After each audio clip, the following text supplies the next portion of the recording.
What's going on, guys? This is Sam from Dodgers Debrief, and with the winter meeting starting today, I thought I should take a look at some players the Dodgers should try to lock down this week. So, really, this is, basically just an off-season wish list, but now's a good time to do it because with all the team presidents and agents about to get together, some action might happen.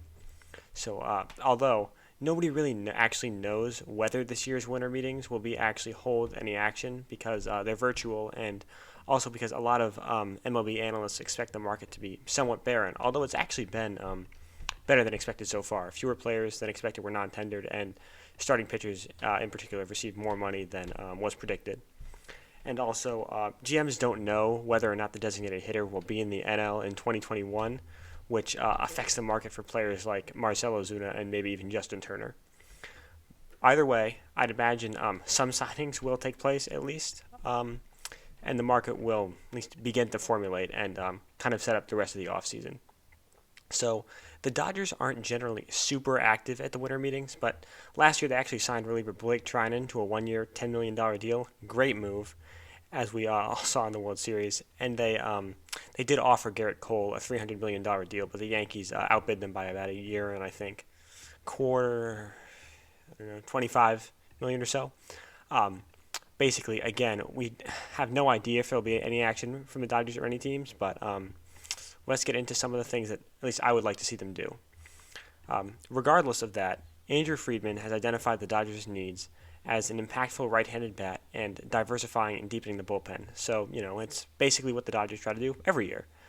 There's nothing really elaborate or big that the Dodgers need. So basically, again, they're just looking for a few pieces to complement the 2020 championship team, which is pretty much perfect. So first and foremost, the Dodgers need to re-sign third baseman and clubhouse leader Justin Turner. Since Justin is 36 and his days at third base are likely numbered, this is a long shot to happen at the actual winter meetings because we don't know about the DH yet. But I would just sign Turner anyways right now to get it out of the way and just make sure we get him back because he can handle another season at third, and he can probably even play some first base if needed. And again, since his offense is showing no signs of declining, as you can see through both these regular season and more advanced metrics, I'm thinking about maybe 3 years, $36 million for Turner. But again, I think the Dodgers will probably re-sign him probably closer to spring training when they know about the DH than they will this week. And I think regardless of whether the DH comes back or not, they'll sign him. I think it just probably negotiates into the amount of years and money based on how much third base he's going to be playing, or if he'll just be the designated hitter. While Turner would fill that righty bat hole, the Dodgers aren't guaranteed to bring him back, and they could use the help on the bench as well. So they should also look at some supplementary pieces who can hit lefties well, and here are my kind of best candidates for that.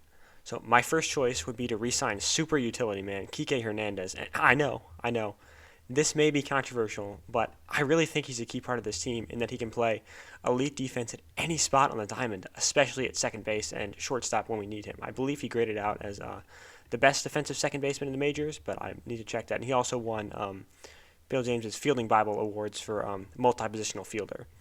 His offense has been below average the last two seasons, and he can be very streaky, but he has shown decent power in his career, especially versus lefties, and especially in the playoffs. As we saw with that season-saving, game-tying home run in 2020, the NLCS Game 7. He's, again, a key part of the clubhouse in his energy and his goofiness, his levity that he brings to the team. And I think he's just a perfect guy to keep doing well his thing, especially with Chris Taylor, a similar player, becoming a free agent next year. I would give Kike a deal in the 4-year, $20 million range, although he will probably depart with a better deal from another team to be a starting second baseman or shortstop. I don't really know what his market is because we haven't seen any players kind of similar to him sign, but I'd again predicted in that 4-year, $20 million range he's making. In 2019, he made a little over $3 million, so a little bit of a raise as he reaches free agency, but still kind of he is a part-time player in that sense. I'd love him to come back though, even though I don't think he will, because he's an incredibly valuable player to the team, and especially its philosophy of flexibility and optionality. If the Dodgers are looking at outside options, though, both Maikel Franco from the Royals and Henzer Alberto from the the Orioles are solid options as part-time bench bats, as both have had very good contact rates, which we could sometimes use in the Dodgers, and Franco especially has plus power. Again, neither are good enough to be everyday players, but they could be valuable bench bats to pinch hit against a lefty reliever or start against maybe some lefty starters if somebody's hurt or needs a day off.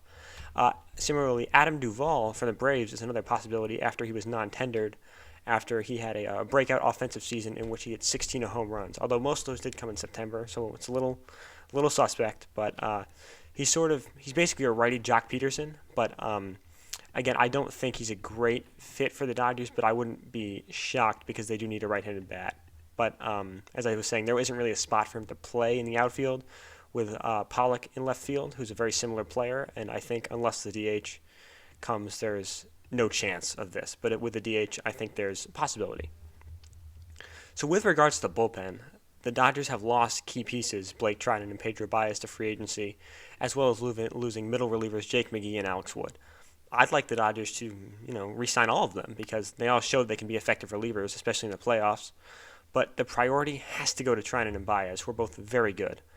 Trinan was a key piece for the Dodgers in the playoff run and got some really important outs, especially that save in Game 5 of the World Series, while Baez is an incredibly reliable setup man when he's given his own inning to pitch, but he does struggle when he has to get out of another pitcher's jams, which Roberts sometimes has him do, which is, again, different discussion.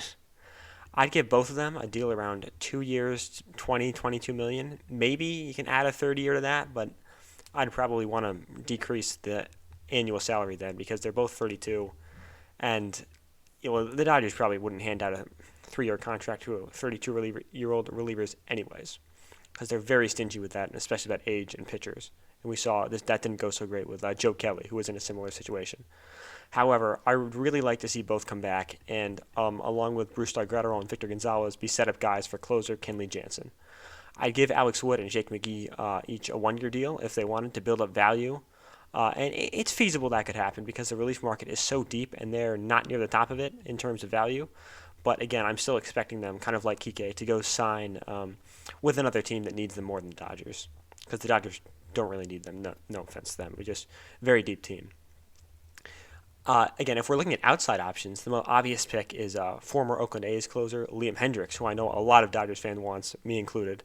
He was awesome in 2019, had an insane 2020 season, even though it was a small sample size.